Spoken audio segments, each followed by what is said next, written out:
After that, the next question is from the following information calculate cash flow from investing activities। अब देखिए पिछले case में हमने investment देखी थी और इस केस में हम मशीनरी के बारे में देखेंगे। तो आप क्वेश्चन एक बार देख लीजिए। ओपनिंग एंड क्लोजिंग बैलेंसेस दे रखे हैं मशीनरी की। मशीनरी एट कॉस्ट है आपकी 1,10,000 and accumulated depreciation is 5,000 and 30,000। Adjustment दे रखी है during the year a company costing 20,000 with accumulated depreciation rupees 12,000 was sold for rupees 10,000। वर्ष के दौरान एक मशीनरी जिसकी लागत 20,000 थी और एकत्रित ह्रास 12,000 था उसको 10,000 में बेच दिया। तो अब मैं आपको दिखाती हूँ कि किस तरीके से आप मशीनरी अकाउंट प्रिपेयर करोगे। तो सबसे पहले जब इस तरह के क्वेश्चन होते हैं कैश फ्लो स्टेटमेंट में खास तौर पे, तो हमको जिससे रिलेटेड है वो अकाउंट प्रिपेयर करना पड़ता है।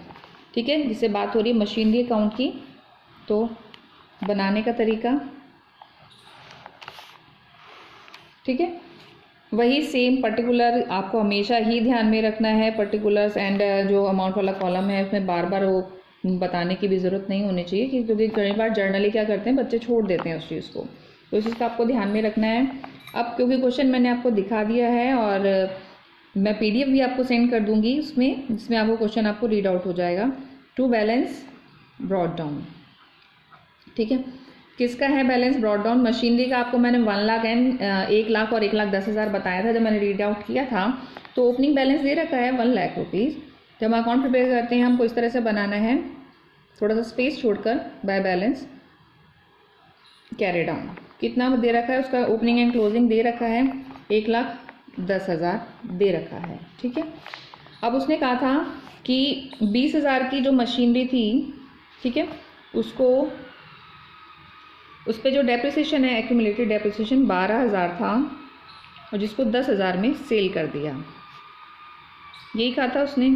अब आप इसका टोटल करके भी देख सकते हो, 12,000 और 10,000 कितना हुआ, 22,000 हुआ और 20,000 की बेच दी है। दैट मीन्स जो 2,000 है वो आपका प्रॉफिट हो गया। ठीक है, मोटा मोटे तौर पे आप रफली जैसे अकाउंट प्रिपेयर करते हो तो आप कैलकुलेट करते हो, यहाँ पर आप वैसे ही इजीली देख ले सकते हो। तो आपको पता लगे कि 20,000 की मशीनरी थी जिसको हमने 22,000 में सेल किया, 2,000 में प्रॉफिट आया है। ठीक है, अब बहुत ज़्यादा देखिए आपने बहुत ज़्यादा कैलकुलेशन करने की ज़रूरत नहीं पड़ी, सिंपल बाय कैश अकाउंट, क्योंकि हमने सेल किया है। कितने की सेल की है हमने? मशीनरी को 10,000 में, जो कि ऑलरेडी क्वेश्चन में गिवन है। Depreciation bye accumulated depreciation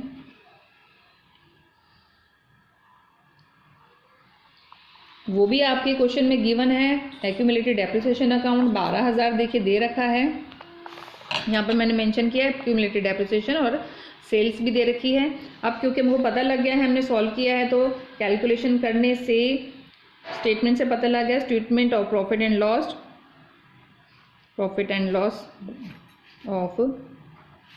loss account, क्या हुआ है आपको? प्रॉफिट हुआ है।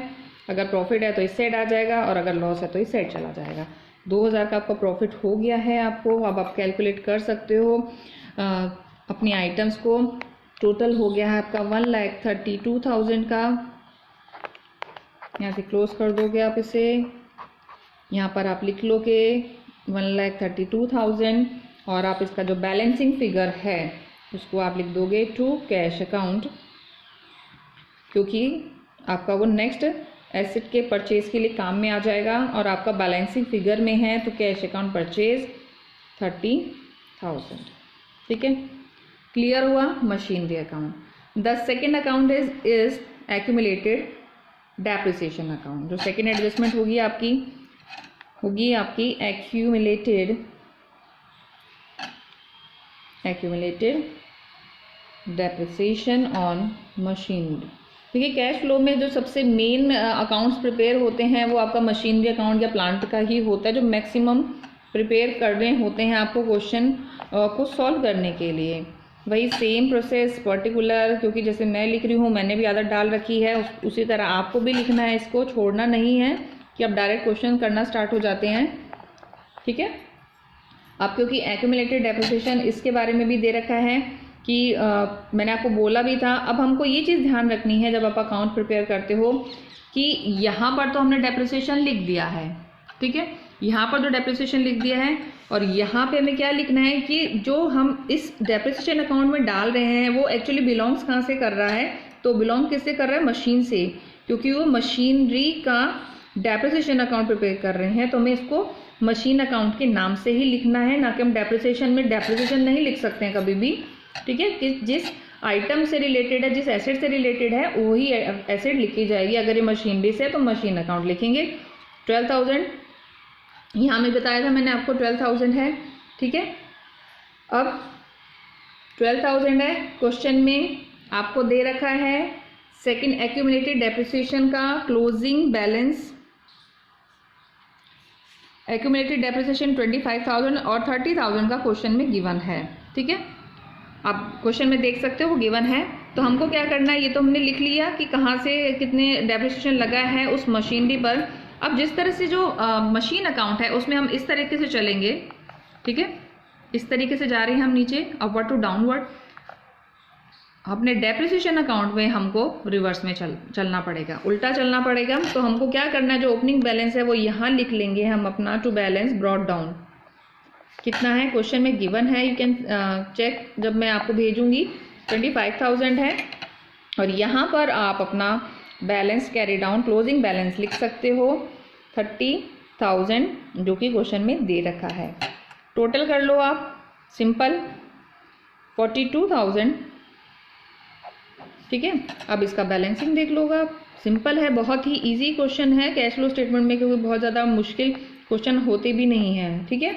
अब कितना बैलेंस रह गया, 42,000 में से आप 25,000 माइनस कर दोगे तो आप लिख दोगे by statement of profit and loss, statement of profit and loss balancing figure कितना बना आपका 17,000। तो ये आपका क्वेश्चन है जिसमें आपने मशीनरी अकाउंट बनाया है और आपने डेप्रिसिएशन अकाउंट बनाया है। अब सिंपल आपकी बुक में छोटा सा ही सॉल्व करना है, ज़्यादा कुछ कैलकुलेशन है ही नहीं इस क्वेश्चन में भी, और इसी तरह क्वेश्चन रहते भी हैं आपके। सेल ऑफ मशीन, क्योंकि आप अपनी इन्वेस्टिंग एक्टिविटीज़ देख रहे हो और उसने सारा कुछ कैलकुलेट करके दे दिया है, आपको सिंपल निकालना है। सेल ऑफ मशीन कितनी थी, 10,000 की सेल की थी, जो कि क्वेश्चन में भी बता रखी है।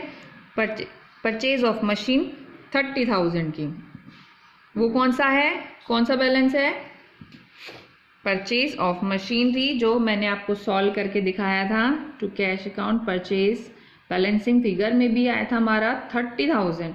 वो आप अपने क्वेश्चन में जब आप सॉल्व करोगे 30,000 ले जाओगे, क्योंकि हमने परचेज किया, that mean this is the outflow,